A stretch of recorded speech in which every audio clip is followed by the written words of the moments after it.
Evening fellow 50p collectors, Coin Snatcher here, and we have an update tonight on the Isle of Man TT 50p coins, and this time we're not looking at the smaller TT coins, we're looking at the original ones, the large size 50p's that were discontinued 1997.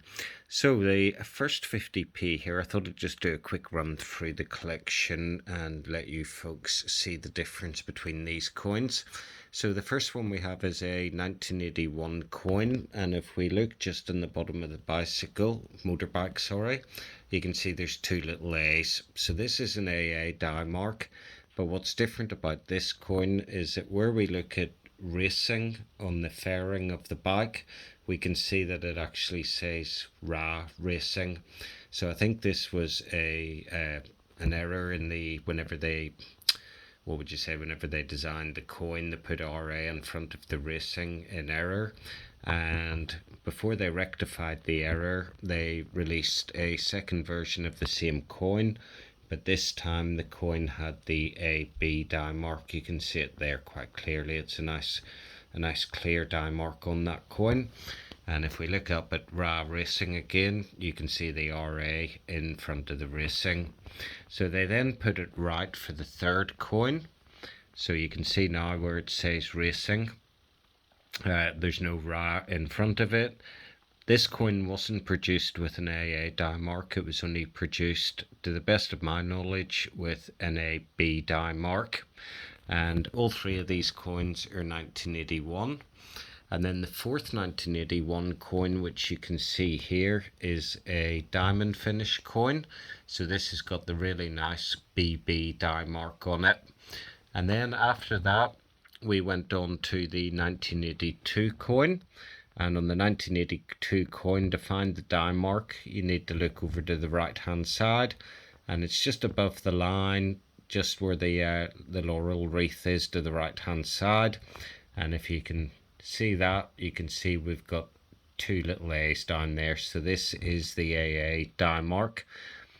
Beside that, then we go on to what is probably the most complex of these large 50p TT coins.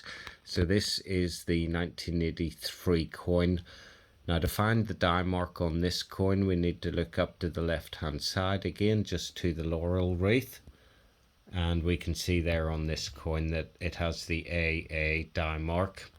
If we go over to the next coin beside it, we'll see that this is also an AA die mark, but this time there's a space between the two A's, whereas in the previous coin you'll see the A's are very close together. So these are both AA die mark coins, but there is a slight difference between them. There's a variety of die marks on this coin.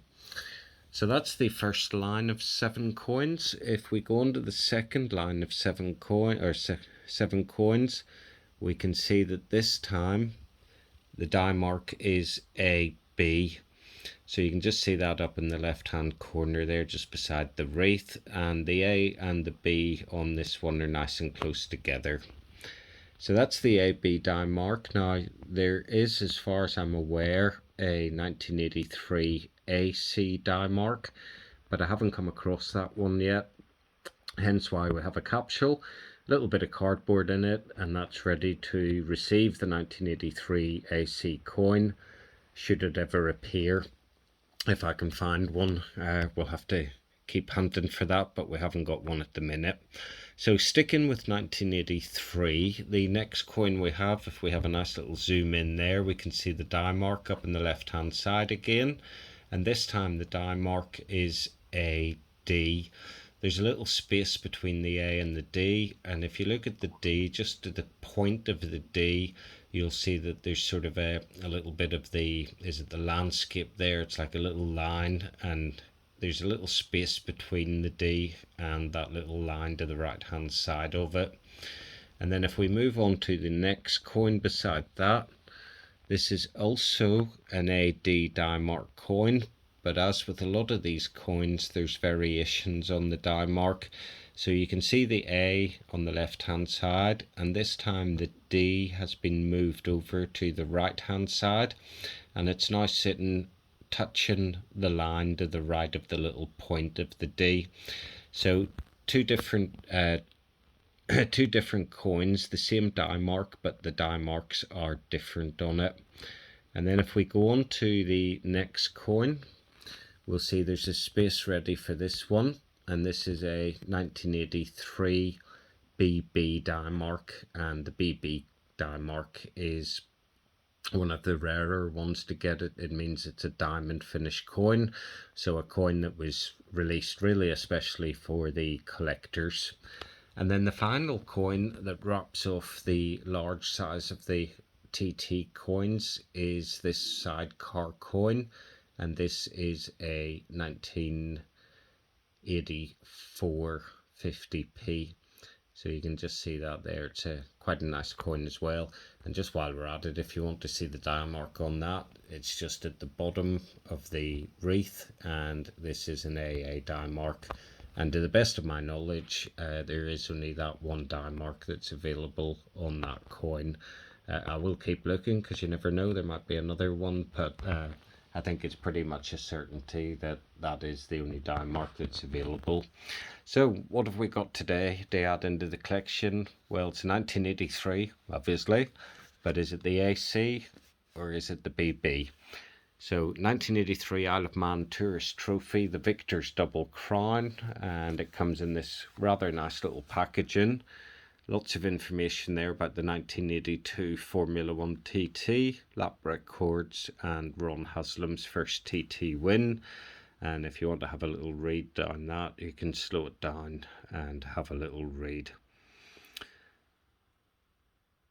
So we just see a little bit there about the numismatic information. The 1983 Tourist Trophy Victor's Double Crown is an official Isle of Man coin, all editions being vested with legal tender status by the Order of Tynwald under the provisions of the Manx Decimal Coins Act 1970.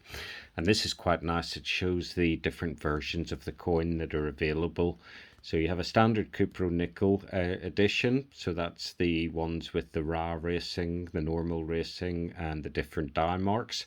13.52 grams, circulating finish.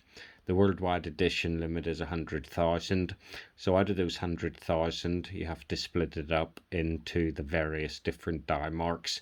So if you take those 4 or 5 die marks, then you're down to probably sort of 20,000 coins per particular die.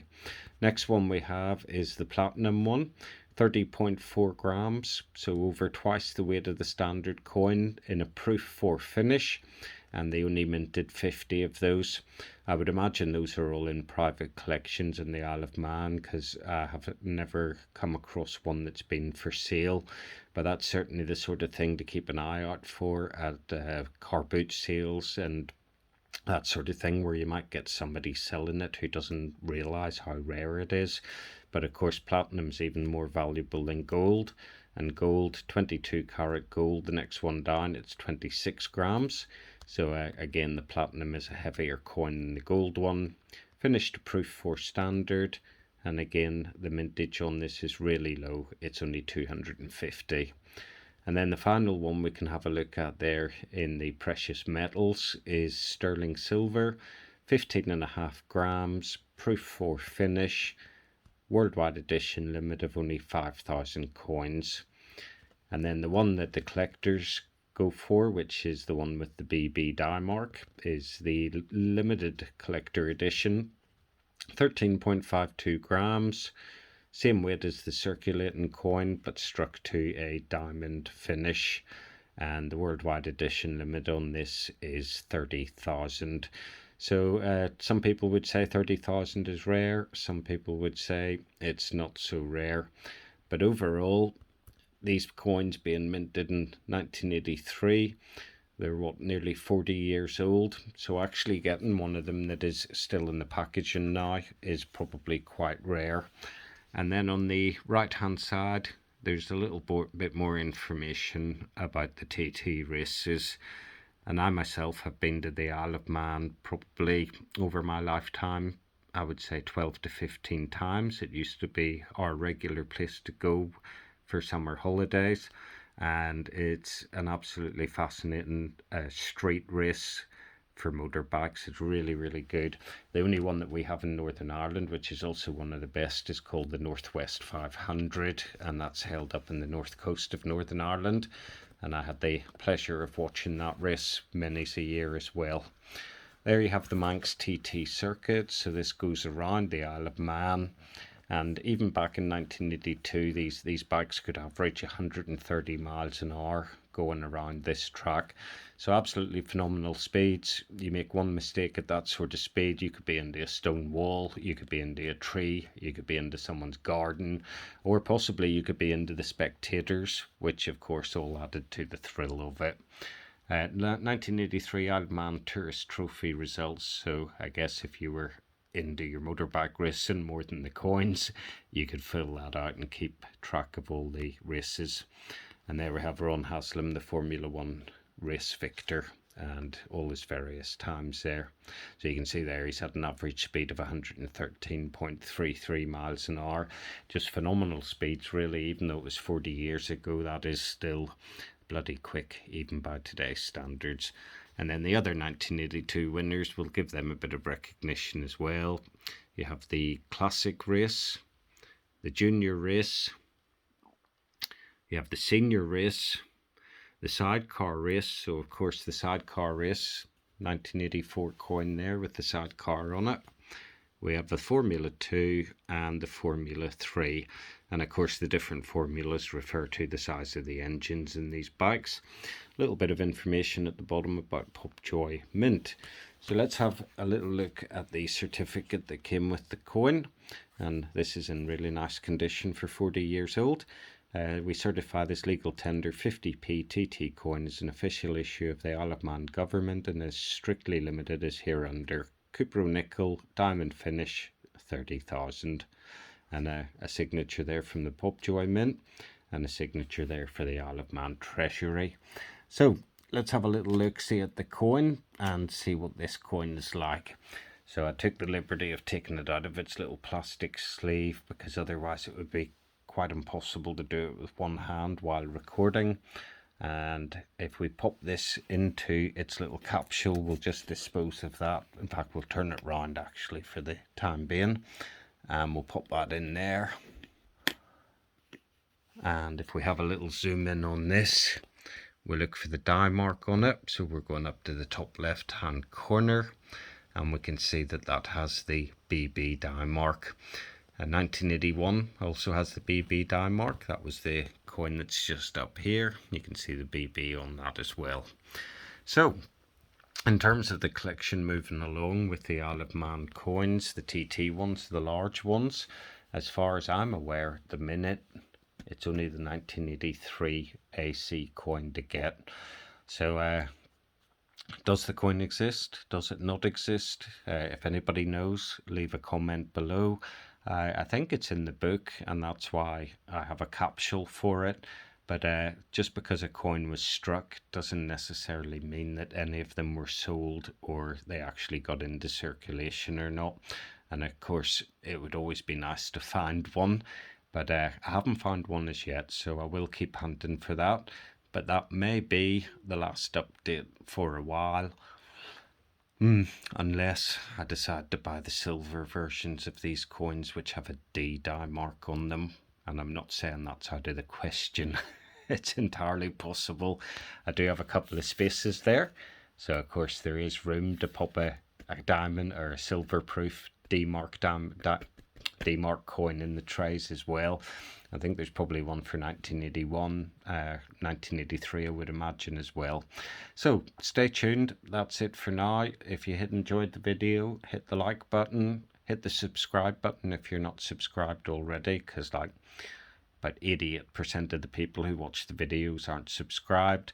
But more importantly than that, leave a comment below, take a part in the chat and read the comments that the other 50p collectors have left. So that's it for now, guys, girls. Peace and love. Coin Snatcher out.